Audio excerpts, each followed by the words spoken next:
Sempre odiei a casa onde passávamos as férias quando éramos crianças. Meu pai achou que seria uma grande ideia passar as férias juntos, mas não imaginava que a sua decisão traria perdas irreparáveis à nossa família. Por isso, o que irei contar hoje é o que passamos nessa casa, principalmente as experiências da minha irmã mais nova. A casa era localizada no alto de uma colina. Não tinha vizinhos ao nosso redor, ou qualquer sinal próximo de civilização.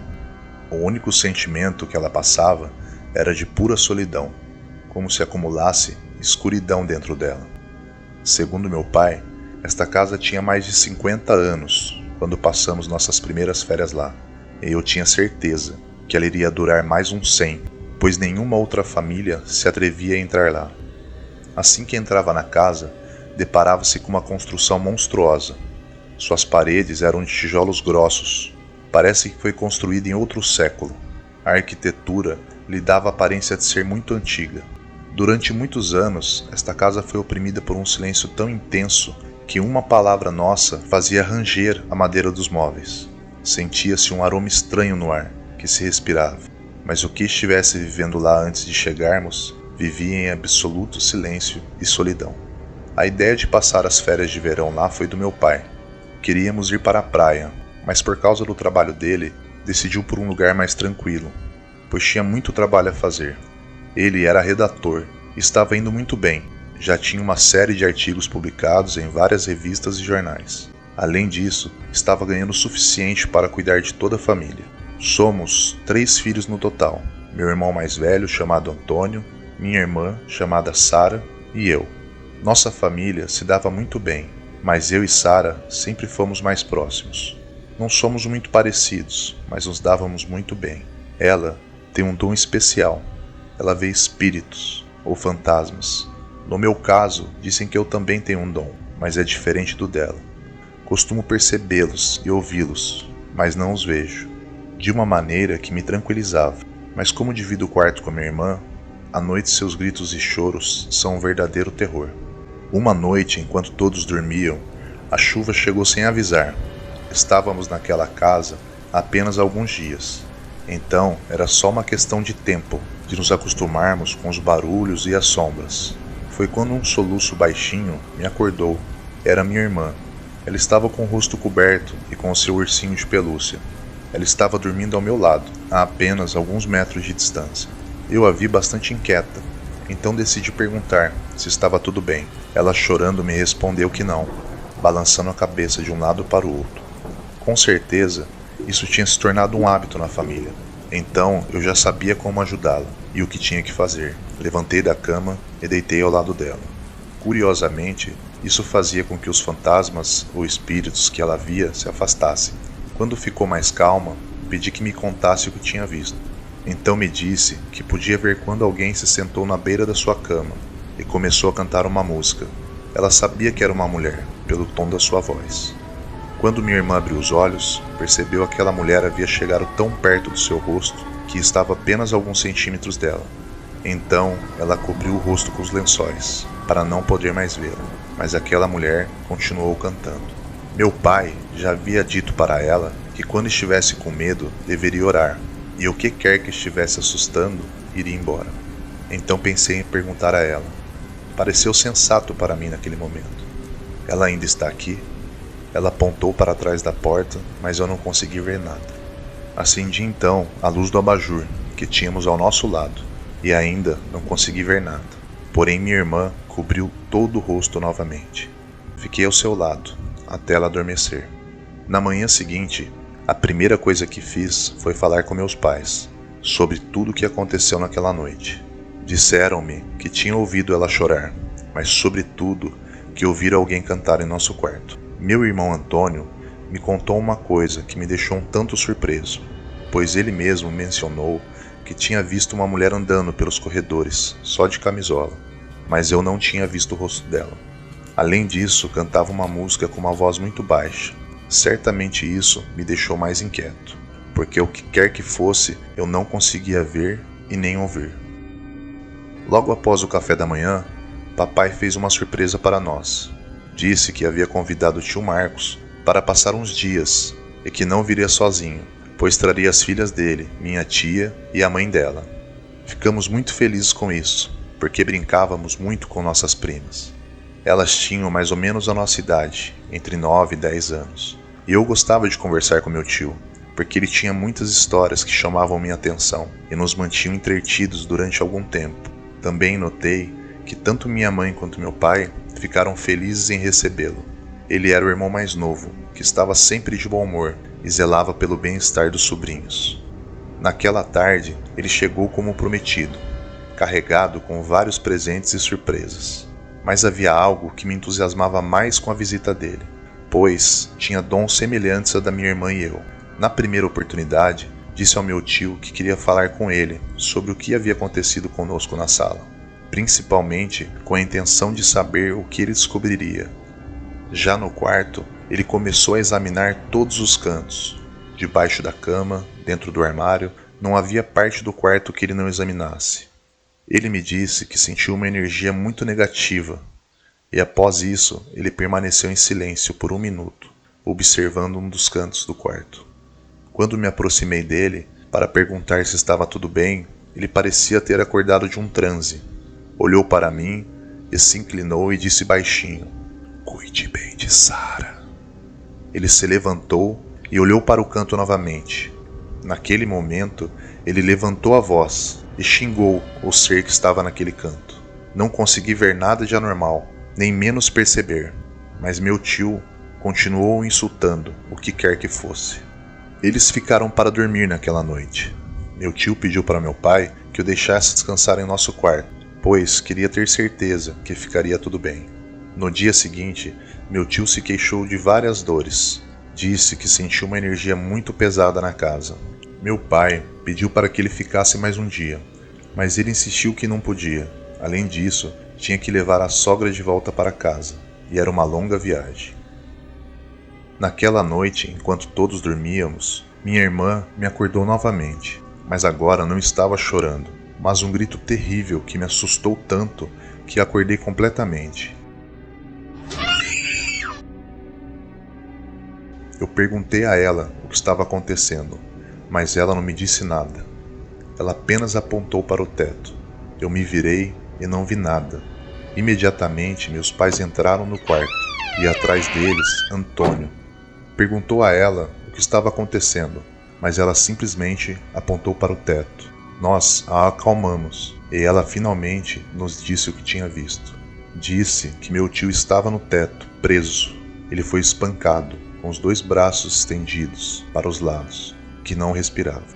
Meu pai disse a ela que poderia ser um pesadelo por causa do que havia acontecido no dia anterior e que era melhor que ela tentasse descansar e que na manhã seguinte ligaria para meu tio Marcos para ter certeza que estava tudo bem. Sara adormeceu rapidamente. Eu, no entanto, não consegui. Fiquei muito tempo olhando para o teto. Não sabia o que queria ver ou o que podia ver, mas estava com uma sensação de algo ruim. Na manhã seguinte, 1 hora antes do meu pai chamar o irmão, um policial bateu à porta. Antônio foi que abriu e avisou meu pai da presença desse homem. Ele pediu para falar com ele a sós, e depois de muitos minutos, meu pai voltou com um semblante bem diferente. O policial disse a ele que meu tio havia sofrido um acidente bastante grave. A van que eles estavam capotou e todos haviam morrido, menos sua sogra, que havia sido levada para o pronto-socorro com vida. Ficamos todos em estado de choque. Não sabíamos ao certo o que havia acontecido, pois minha irmã tinha visto meu tio ferido naquela noite. É difícil admitir, mas os dias passam devagar quando um familiar morre. Sentimos que não vamos sair daquela prova, mas é só uma questão de tempo. O funeral foi realizado naquela casa. Papai havia perdido o interesse em continuar trabalhando, mas ainda tinha que nos manter. Então não podia se afastar por muito tempo. Familiares e amigos de infância do meu tio compareceram. Enquanto isso, Sara e eu ficamos dentro de casa. Não estávamos com vontade de ir ao enterro. Eu andava pelos corredores da casa sozinho, pensando em tudo que havia vivido com meu tio, mas ao mesmo tempo lembrando como minhas primas eram pequenas e como morreram jovens. E nisso ouvi um zumbido. Pensei que era minha mãe, ou talvez Sara, mas ouvia uma canção que via de um dos quartos. Foi quando de repente vi uma mulher com uma camisola comprida. Não parecia que andava, mas sim que flutuava. Senti uma falta de ar. Aquela mulher desapareceu na minha frente. Corri para contar a Sara o que tinha acontecido, e ela disse que também tinha visto e que tinha ido me procurar para dizer para não mexer com ela, senão o que aconteceu com o tio iria acontecer com a gente também. Resolvemos contar para minha mãe o que estava acontecendo, e ela começou a tomar todas as providências sobre o assunto. Ela se sentia bastante incomodada por estar naquela casa, pois várias coisas já haviam acontecido conosco. Então, ela pediu para meu pai chamar alguém para nos ajudar a abençoar a casa. Com certeza, isso ajudou a me acalmar, mas pude ver pela minha irmã que ela ainda estava muito nervosa. Ela disse que via sombras o tempo todo e que havia pessoas paradas ao lado da cama, e por mais que ela orasse como o papai sugeria, não funcionava para ela. No dia seguinte, a espírita chegou, colocou incensos e outros artefatos que não me lembro ao certo o que eram, e pediu que apontássemos onde tinha sido a maior atividade. Nós dissemos a ela que era em nosso quarto. Ao entrar, ela mencionou que sentiu uma energia muito negativa. Era como se a própria casa dissesse que não nos queria ali dentro. Nesse momento, uma das velas que ela usava se partiu em duas, e logo em seguida todas as outras, até não restar nenhuma vela inteira. Ela disse aos meus pais que era necessário que saíssem daquela casa. O que havia lá era muito forte, mais do que ela já havia enfrentado. Acho que devo isso ao meu tio, que descanse em paz. Enquanto estávamos absorvendo tudo que aquela mulher tinha nos dito, recebemos a visita repentina da sogra do meu tio. Ela nos contou o que havia realmente acontecido na noite do acidente. Embora fosse noite, Marcos dirigia muito bem e sem nenhum problema. Ele estava nos contando o que tinha visto no quarto das crianças, e que era realmente muito perigoso, e que voltaria com ajuda para tirar o seu irmão e as crianças em segurança daquela casa. Foi nesse momento que uma mulher de camisola comprida atravessou a estrada, fazendo Marcos desviar bruscamente, capotando a van por várias vezes.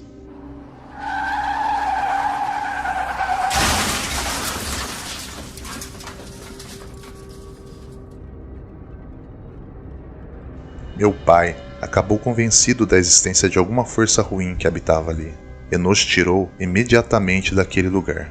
Eu disse, desde o início, eu odiava aquela casa. Pena que tivemos que perder parte da família, só para depois perceber isso.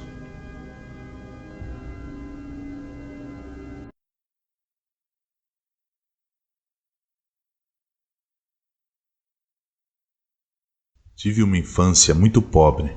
Meu pai era caminhoneiro, então vivíamos viajando muito, mas seu caminhão não ajudava, era muito velho e vivia dando problemas, então quase nunca sobrava o dinheiro. Andávamos de cidade para cidade, infelizmente não tínhamos um lugar para chamar de lar. Mas depois de um tempo, minha mãe se cansou dessa vida e sentiu que estava na hora de se estabelecer em algum lugar. Também sentia vontade de trabalhar, pois queria nos dar um pouco mais de conforto, ao menos uma infância mais normal, digamos assim. Estávamos pela região de Manaus nessa época. Meu pai havia pego um frete por lá, e foi em uma dessas paradas de posto que minha mãe ficou sabendo de um pequeno apartamento, muito barato para alugar. Sem hesitar, convenceu meu pai, e então fomos vê-lo. Quando chegamos lá, preciso ser sincero, me senti bem desconfortável. Parecia ter um ambiente pesado, mas minha mãe nem ligou para isso. Estava feliz, pois seria uma chance de recomeçar, e só de poder voltar a dormir em camas novamente, já estava aliviada. Meu pai acertou tudo com o dono, e trouxemos as poucas coisas que tínhamos do caminhão para o apartamento. Fui para o meu quarto e comecei a arrumar as coisas. Estava muito sujo, ia ficar uns 2 dias só para tirar toda aquela poeira. Lembro que em seguida, meu pai logo pegou a estrada. Agora mais do que nunca precisávamos do dinheiro, pois tínhamos um aluguel para pagar. Ficamos ajeitando as coisas, minha mãe e eu. Tinha sido um dia cansativo, nem lembro como cheguei à minha cama. Já estava me esquecendo. Me chamo Lúcia e tinha 14 anos quando passei por isso. Os dias foram passando. Já estávamos nos sentindo em casa.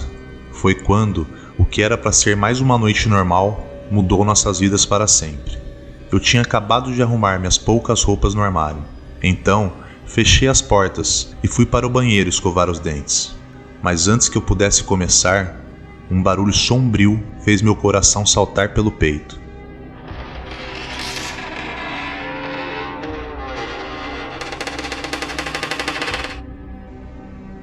As portas do armário começaram a abrir lentamente. Não consegui ter reação nenhuma.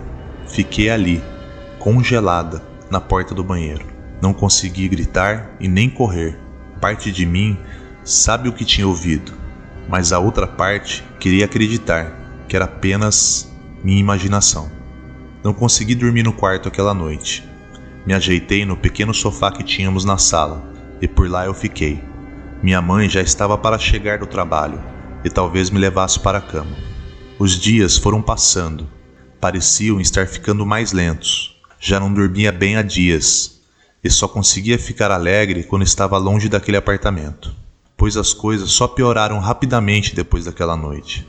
Estava ouvindo vozes, ouvia meu nome o tempo todo, como sussurros distantes. Sabia que tinha algo errado com aquele lugar, mas não sabia explicar o que era. Cheguei a contar para minha mãe, mas é claro, disse que era coisa da minha cabeça ou algum filme que eu teria assistido até tarde. Todas as minhas tentativas de falar sobre o assunto eram em vão. Meu pai, das poucas vezes que estava em casa, era só para dormir, pois no dia seguinte já estava na estrada novamente. Não tinha feito nenhuma amizade no prédio. Todos nos olhavam de maneira diferente, e depois de um tempo pude perceber por quê. Então não tinha com quem conversar. Já tinha medo de dormir fazia dias. Meus pesadelos estavam ficando cada vez mais reais. Certa noite estava em minha cama, quase pegando no sono. Foi quando aquele barulho de armário se abrindo novamente me assombrou. Não sabia se estava acordada ou tendo um pesadelo real, mas quando as portas se abriram por inteiro, percebi que aquilo era bem sério, e pela primeira vez ela apareceu para mim. Tinha uma mulher dentro do armário. Estava coberta de sangue, pendurada pelo pescoço por uma corda muito grossa. Seus olhos estavam quase saltando do seu rosto. Dava para sentir muito ódio vindo dela. Daí em diante, tudo foi piorando. As portas batiam o tempo todo. Objetos caíam. Eu ouvia choros de crianças pelo apartamento todo que sussurravam pelo meu nome. Não tinha um dia sequer de paz. Durante um tempo, comecei a descer no final da tarde para esperar por minha mãe e acabava adormecendo nas escadas em frente ao prédio. Parecia o único lugar que eu conseguia dormir tranquila e sentia ao menos um pouco de paz. Em uma das raras vezes que minha mãe estava em casa, tinha ganhado uma noite de folga. Meu pai já não dava sinal há dias. Não tínhamos telefone nessa época, então contato era muito mais difícil. Nosso banheiro tinha uma pequena banheira velha. Não tínhamos o hábito de usá-la, mas como minha mãe estava em casa aquela noite, me senti confortável a usar e acho que acabei pegando no sono. Foi quando já abri meus olhos imediatamente, pois sabia o que era, e quando olhei para a banheira, sua água estava toda vermelha, como se fosse sangue. Um grito saiu de mim como nunca antes. Minha mãe imediatamente correu para me acudir, e quando chegou lá, finalmente também viu o que há tempos eu tentava contar. Saí de lá imediatamente e passei a chorar muito aquela noite. Pedi, implorei a ela que fôssemos embora de lá, mas ela parecia não me ouvir. Mesmo depois do que viu, a única coisa que me disse é que logo daremos um jeito e tudo ficaria bem. Hoje, eu entendo o porquê não conseguia fazer nada. Estávamos sempre com aluguel atrasado. Nenhum outro lugar aceitaria isso. Já teríamos sido despejadas há tempos. Ali era o único lugar que nos aceitava até as coisas mudarem. 2 anos se passaram daquele incidente. Meu pai tinha conseguido um trabalho em uma grande empresa. foi quando as coisas melhoraram para nós e finalmente conseguimos sair daquele lugar. Lembro que enquanto estávamos retirando nossas coisas e, para nossa surpresa, um dos moradores se aproximou de nós, coisa que nunca tinha acontecido antes. Sempre nos evitavam e faziam murmúrios quando passávamos. Disse que não sabia como conseguíamos morar por tanto tempo ali, pois todos sabiam que aquele apartamento era assombrado, mas não tinham coragem de falar a respeito. A última moradora havia matado seus próprios filhos e se enforcado em seguida, deixando um rastro de sangue por todo o apartamento.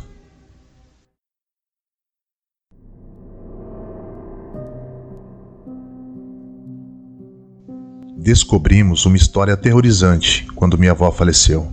Estávamos limpando o sótão dela, quando uma tábua solta chamou minha atenção.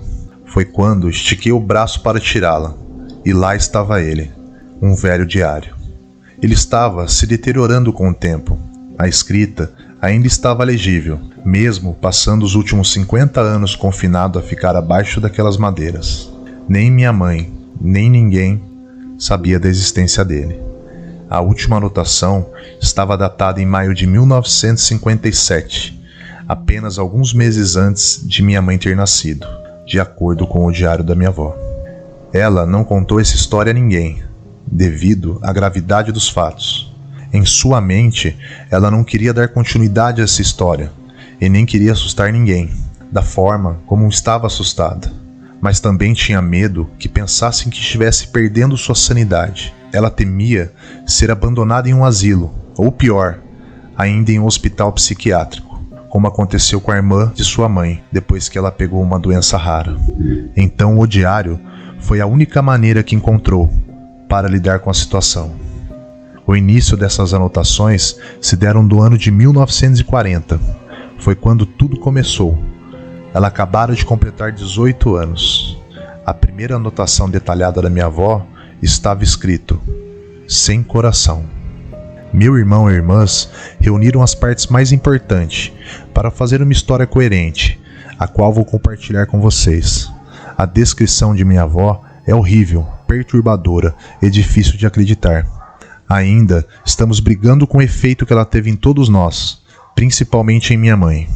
Também explica muito da frieza emocional e a distância que minha avó mantinha de todos. E mesmo antes de sua morte, aos 82 anos, ela permaneceu tão distante e fechada. Sabíamos que ela nos amava, da sua maneira, mas ela não tinha nenhuma ligação materna com todos nós. Porém, agora vimos que nós que falhamos em não tentar entender. Este diário nos trouxe muitas respostas, mas também nos deixou muitas perguntas. 1940, Antonella.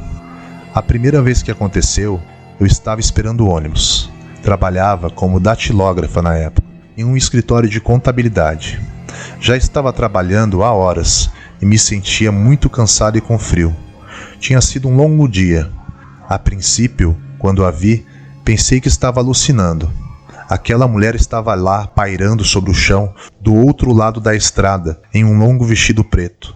Tinha um véu esvoaçante. Ela estava apenas olhando diretamente para mim. Seus pés não tocavam o chão. Então eu esfreguei os olhos violentamente, pensando que ela iria embora. Mas ainda estava lá. Não parecia uma mulher típica. Não apenas porque ela estava levitando ou pela roupa bizarra, mas ela não parecia ser humana. A cabeça parecia uma cúpula. Seus cabelos eram negros, refletiam apenas a escuridão. Tinha olhos que pareciam pedras e uma boca muito pequena. Seu nariz era pontiagudo e suas mãos eram grandes e as unhas muito longas. Eu nem sei como colocar isso em palavras. Quero dizer, parece loucura, não é? Imagine se eu dissesse ao meu pai e à minha mãe que vi alguém flutuando no ar, usando apenas um vestido e parecendo de outro mundo. Eu seria enviado para um daqueles sanatórios para os quais minha tia foi, e ela nunca mais foi a mesma. Só de pensar nisso me faz tremer involuntariamente. A mulher ficou onde estava pairando até que entrei em um ônibus, e ele saiu em disparada. Eu podia sentir seus olhos me seguindo até que ele estava fora de vista. Quando cheguei em casa, fui recebido por minha mãe. Estava chorando muito, dizendo que meu pai havia morrido em um acidente de trabalho.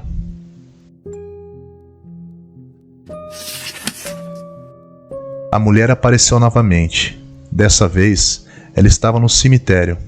Eu estava colocando flores no túmulo do meu pai. No começo, eu estava muito chocada para ter medo.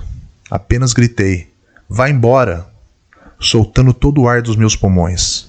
Mas quando a mulher chegou mais perto, comecei a recuar totalmente apavorada. Ela abriu a boca e pude ver seus pequenos dentes, porém muito afiados, que pareciam como de um roedor. Eu tentei gritar, mas não conseguia. Ela então gritou e começou a gargalhar.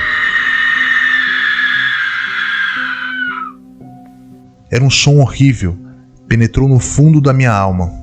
Eu não sabia se queria cobrir os olhos ou tampar os ouvidos, e assim como ela apareceu, também desapareceu. Fui para casa chorando. Queria contar tudo para minha mãe, mas as implicações eram tão assustadoras quanto as minhas experiências. Chocaria minha mãe e qualquer outra pessoa. Quando cheguei em casa, havia luzes piscando em todos os lugares.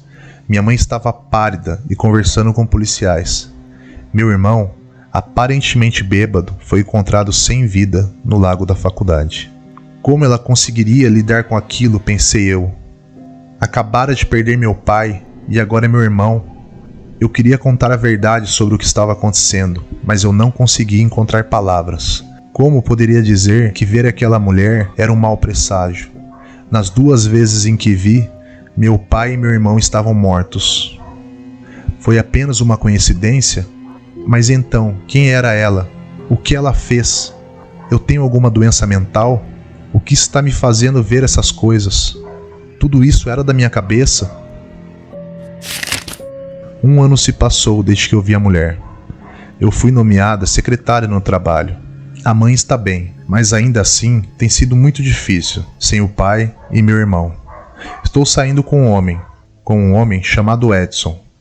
Eu estava muito animada para finalmente me estabelecer e casar, mas minha mãe acha que estou me precipitando, pois tenho apenas 18 anos, então tenho muito tempo ainda.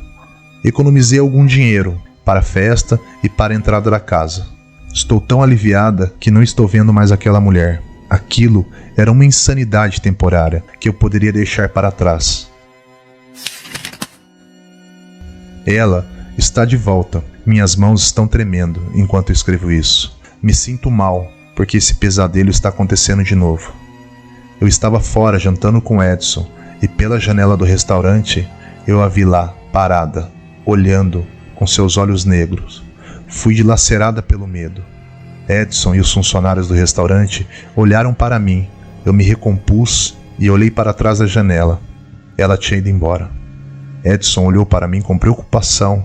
Expliquei que só estava com frio, que não era nada com que se preocupar. Mas na verdade, senti frio, enjoo e pavor. Sabia que algo ruim ia acontecer, ou já tinha acontecido. Algumas semanas depois, recebi uma carta da minha prima Marta. Ela me disse que Ana, nossa prima, morreu em trabalho de parto há 15 dias devido a complicações, e assim que teve seu bebê. Eu tenho evitado escrever sobre essas coisas por um tempo, pois tenho medo de estar dando poder a ela, escrevendo sobre isso. Isso tudo pode soar muito ridículo para qualquer outra pessoa, mas para mim nada mais faz sentido. Eu perdi toda a razão. Eu sinto que estou fazendo essas coisas ruins acontecerem quando vejo essa mulher. Talvez eu precise me afastar de tudo e das pessoas que eu amo e me preocupo para mantê-los seguros e ajudar a recuperar a minha vida. Eu poderia cancelar meu noivado com Edson, mesmo que isso parta nossos corações. Vou viajar para longe e não criar nenhum relacionamento com ninguém, nunca mais. Mas eu não podia, não importava o quão escuro tudo isso signifique. Eu não posso deixar minha mãe, eu sou tudo que ela tem. A mulher veio para mim novamente. Ela estava ainda mais feia e grotesca do que os anos que se passaram, e eu nem havia percebido isso. Ela tinha garras, mas acho que a visão dela poderia ser mais horrível. Eu cobri meus olhos quando ela se aproximou de mim no trabalho. Eu fingi que ela não estava lá. Não parava de dizer, vai embora, como um mantra na minha cabeça, repetidamente. E quando eu olhei para cima, ela tinha simplesmente ido embora. O auxiliar do escritório me perguntou se estava tudo bem, mas estava olhando para mim como se eu fosse uma maluca. No caminho para casa, uma ambulância passou por mim, e eu sabia que alguém de quem eu gostava havia morrido. Não restava dúvida. Quando cheguei em casa e vi a ambulância estacionada em frente, nem precisei perguntar, pois eu sabia que a mãe tinha morrido. Ataque cardíaco, disse ele. Eles acharam que ela não teria sentido nada.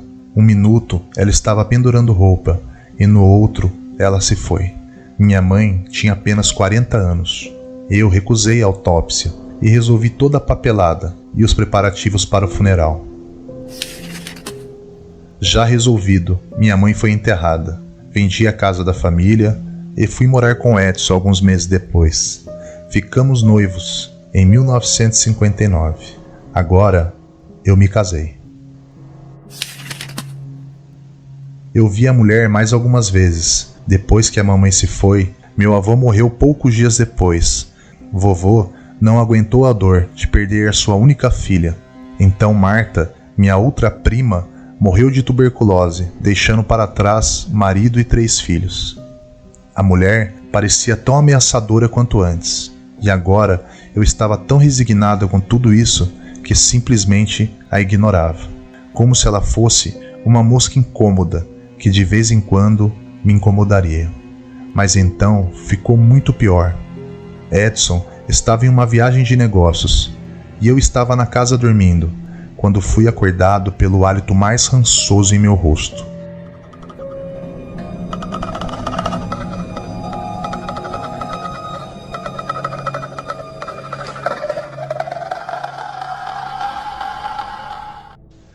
Eu me senti recuando de nojo e senti meus olhos se abrirem.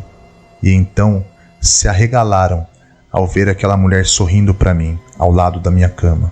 Eu gritei e pulei de volta para o outro lado da cama. E eu caí com tudo no chão. Pude ouvir essa criatura horrível gargalhando do outro lado da cama. Eu fiquei ali, apenas rastejando para debaixo. Meus olhos ficaram atordoados, vendo ela pairando acima do chão. E quando olhei para os seus pés, eles eram cascos. E como todas as outras vezes, ela desapareceu no ar rarefeito. Só que dessa vez parecia diferente, quase como se fosse uma despedida. Eu sabia que essa mulher não voltaria quando recebi um telefonema para dizer que Edson havia morrido. Me disseram que foi em um acidente de carro.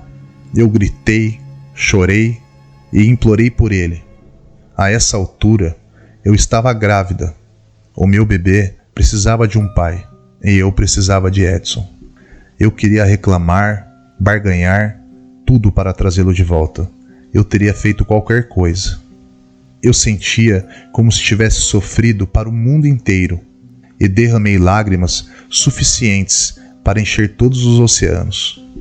Mas ainda assim, senti uma dor indescritível. Eu nunca me senti tão miserável e sozinha. Eu sei que com o tempo sentirei alívio por essa mulher ter partido. Embora eu carregue sempre comigo um filho e ele vai ter logo seus próprios filhos. E fico pensando, e se eles tiverem esse fardo? O medo do seu retorno sempre permanecerá, até o dia da minha morte. Eu sei que o que quer que ela fosse, ela não terminou comigo. Mesmo que ela não voltasse, talvez sua última aparição seja na minha própria morte. Eu a chamo de sem coração.